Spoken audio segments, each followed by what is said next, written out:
Good morning, guys. It's almost 8 o'clock in the morning. Ito ang nangyari sa hydrangeas flowers ko, guys.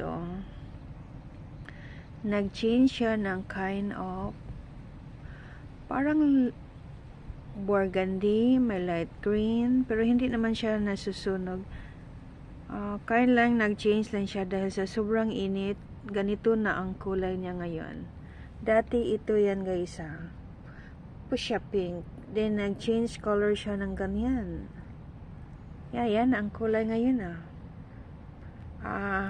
Still, maganda pa rin kasi parang fall season ang color niya. Yan. Ganyan talaga ang color niya, guys, pag malapit na ang fall season, but we're still summer. Dahil sa, na triple digit kasi kami dito, yung sobrang init. So, hindi naman siya nasusunog. Lang. Parang nag-faded yung niya, yung kulay. Pero ganda, diba? Look. Parang dry flower siya. Yeah. Yan talaga ang original niya na kulay, guys. Pag mag-blooming siya, ganito talaga yung kulay niya.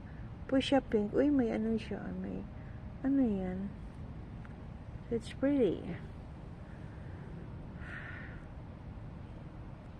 Thank you to all my members and to all my solid friends. Thank you for the love and support, guys.